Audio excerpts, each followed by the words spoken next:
গণ অভ্যুত্থানে রাজপথে ভূমিকা রয়েছে উল্লেখ করে ২০০৯ সালে আওয়ামী লীগ সরকারের দেয়া নিষেধাজ্ঞা প্রত্যাহার চেয়ে আনুষ্ঠানিকভাবে স্বরাষ্ট্র মন্ত্রণালয়ে আবেদন করেছে সংগঠনটি। সম্প্রতি ঢাকায় জাতীয় প্রেস ক্লাবে এক সংবাদ সম্মেলন করে সংগঠনটি নিষেধাজ্ঞা প্রত্যাহারেরও দাবি তুলেছে। দর্শক, বলছিলাম সরকার পতনের পর বাংলাদেশে নিষিদ্ধ সংগঠন হিজবুত তাহরীর বিভিন্ন কর্মসূচি নিয়ে প্রকাশ্যে আসার নানা পরিকল্পনা করছেন।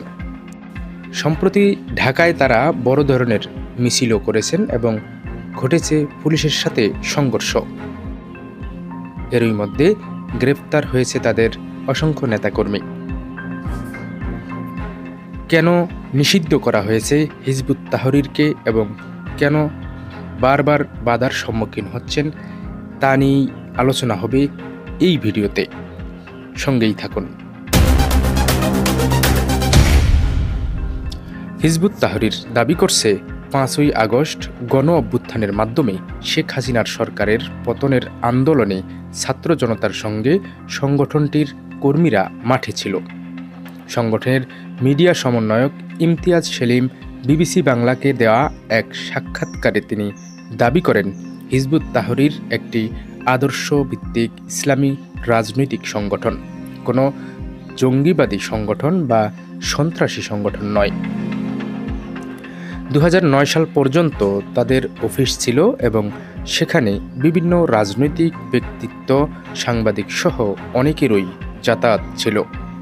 সংগঠনটির দাবি, বিডিআর বিদ্রোহের পর আওয়ামী লীগ সরকারের ষড়যন্ত্র প্রকাশ করে লিফলেট বিতরণের কারণেই তাদেরকে নিষিদ্ধ করা হয়েছে।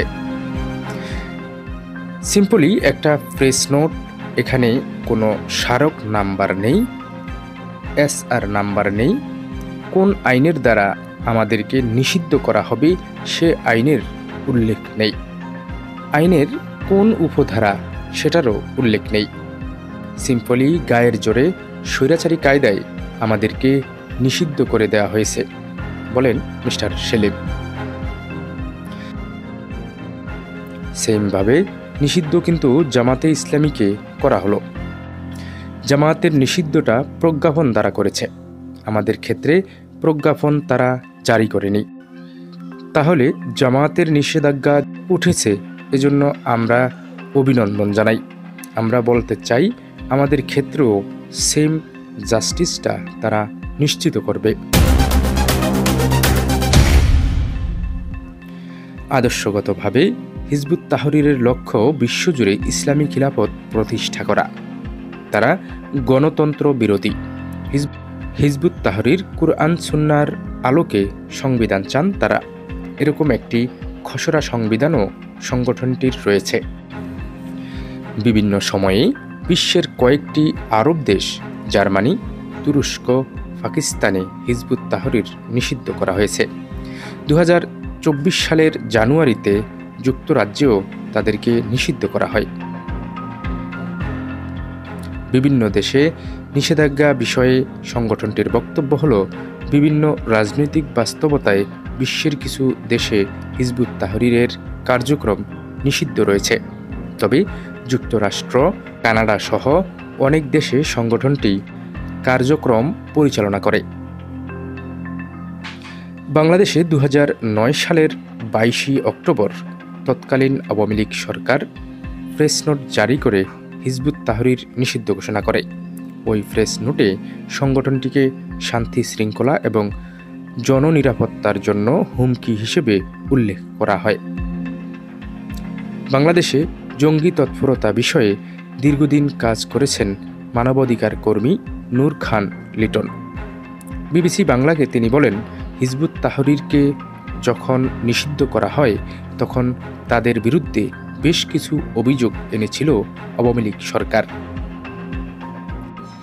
দেশের অভ্যন্তরে এবং দেশের বাইরে যোগাযোগ মিলিয়ে বেশ কিছু অভিযোগ এনেছিল এবং তার প্রেক্ষিতে যাচাই বাছাই করা হয়েছিল কিনা এই মুহূর্তে বলা যাচ্ছে না।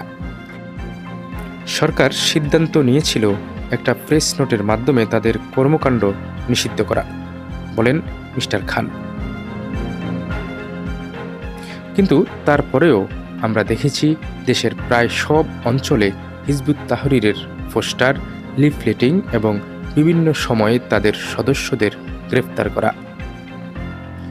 এমন একটা সময় হিজবুত তাহরীরকে নিষিদ্ধ করা হয়েছিল যখন দেশের ভেতরে অনেক জঙ্গি সংগঠন তাদের কার্যক্রম চালাচ্ছিল এবং সশস্ত্র আক্রমণের ঘটনাও আমরা দেখেছি।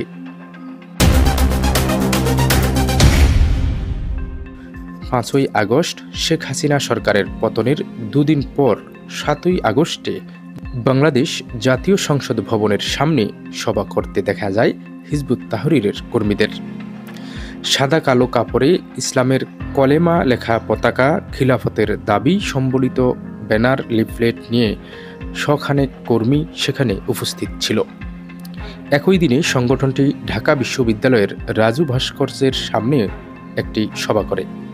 এছাড়া সরকার পতনের পর হিজবুত তাহরীর ঢাকা ও ঢাকার বাইরে বিভিন্ন সভা সমাবেশ ও মিছিল কর্মসূচি পালন করছে।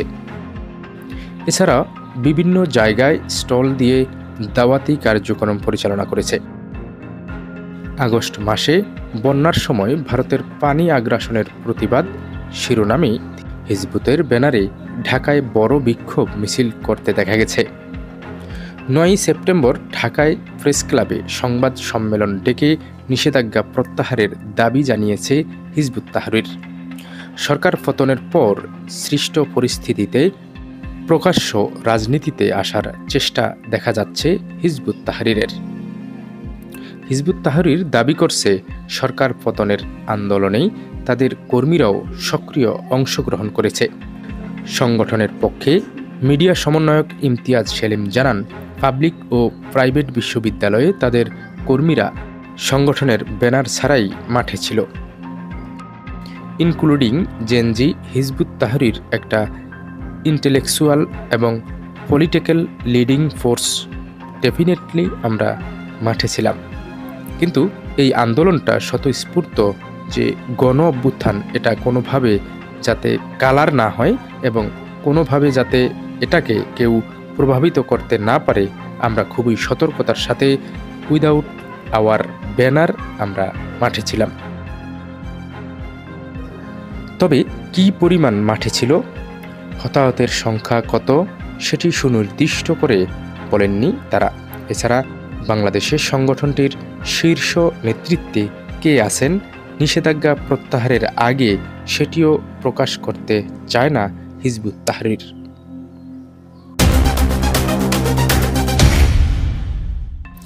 বিগত সরকারের সময় স্বরাষ্ট্র মন্ত্রণালয় এবং আইন শৃঙ্খলা রক্ষাকারী বাহিনীর দেওয়া বক্তব্য বিবৃতিতে হিজবুত তাহরীরকে একটি নিষিদ্ধ জঙ্গি সংগঠন হিসেবে আখ্যায়িত করা হতো। আওয়ামী লীগ সরকারের আমলে সংগঠনটির ব্যাপারে যে কঠোরতা ছিল, সেটি বর্তমানে অনেকটাই শিথিল বলে অনেকে মনে করছেন। অতীতে কখনোই হিজবুত তাহরীরকে এতটা সক্রিয় এবং তৎপর বাংলাদেশে দেখা যায়নি বলেও মত অনেকের। সরকার পতনের পর হিজবুত নেতাদের বেশ কয়েকজন জেল থেকে মুক্তিও পেয়েছেন। হিজবুত তাহরীরের নিষেধাজ্ঞা প্রত্যাহারের দাবি এবং প্রকাশ্য তৎপরতা স্বরাষ্ট্র মন্ত্রণালয় কিভাবে দেখছে, সেটি স্পষ্ট করছে না সরকার।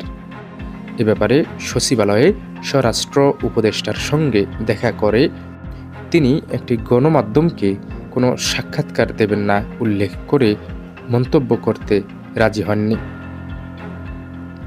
পরদিন মন্ত্রণালয়ে ব্রিফিংয়ে প্রশ্ন করা হলেও হিজবুত তাহরীরের প্রসঙ্গ এড়িয়ে যান স্বরাষ্ট্র উপদেষ্টা। হিজবুত তাহরীর নিয়ে অন্তর্বর্তী সরকারের উপদেষ্টা এবং বৈষম্য বিরোধী ছাত্র আন্দোলনের অন্যতম সমন্বয়ক নাহিদ ইসলাম সরকারের অবস্থান তুলে ধরে বলেন, হিজবুত তাহরীর একটি নিষিদ্ধ সংগঠন এবং সে অবস্থাতেই আছে। সরকার এখন আইন শৃঙ্খলা পরিবেশ ফিরিয়ে আনার কাজ করছে, পুলিশকে সক্রিয় করার জন্য সরকার কাজ করছে। এ অবস্থায় এ ধরনের কোনো সিদ্ধান্ত বা পরিকল্পনা সরকারের নেই বলে উল্লেখ করেন নাহিদ ইসলাম। তবে হিজবুত তাহরীর বা যে কোনো সংগঠন যদি তাদের অবস্থান ব্যক্ত করতে চায়, পরিষ্কার করতে চায়, সে সুযোগ আছে। তারা সরকারের সাথে কথা বলুক, আলোচনা করুক, আলোচনার মাধ্যমেই সেটা একটা পর্যায়ে যাবে। কিন্তু যতক্ষণ পর্যন্ত তারা নিষিদ্ধ অবস্থায় আছে, সে অবস্থায় কিন্তু কোনোভাবেই তারা প্রকাশ্যে কোনো কার্যক্রম করতে পারে না। এটি আইন বিরোধী হবে, বলেন নাহিদ ইসলাম। হিজবুত তাহরীরের নিষেধাজ্ঞা প্রত্যাহারের আবেদন প্রসঙ্গে নূর খান লিটন বলেন, ব্যক্তিগতভাবে তিনি চান না কোনো রাজনৈতিক সংগঠন নিষিদ্ধ থাকুক, তবে এই ধরনের সংগঠনকে ঘিরে সমাজে একটা উদ্বেগ কাজ করে, সেটিও উল্লেখ করেন তিনি। বাংলাদেশে এ ধরনের সংগঠনগুলো যখন সামনে চলে আসার চেষ্টা করে, সেটা তো অবশ্যই অ্যালার্মি, কারণ তাদেরকে তো আমরা প্রকাশ্য রাজনীতিতে সেইভাবে দেখিনি। শুরুর থেকেই হয় তাদের চাপ প্রয়োগ করা হয়েছে, না হলে নিজেরাই এক ধরনের কার্যক্রম করেছে, যেটা আধা গোপন আধা প্রকাশ্য, বলেন মিস্টার খান। আর বিশেষ করে তাদের পোস্টারগুলিতে সবসময় আমরা লক্ষ্য করেছি গণতন্ত্রের জায়গায় অন্যান্য শব্দ প্রতিস্থাপন করা।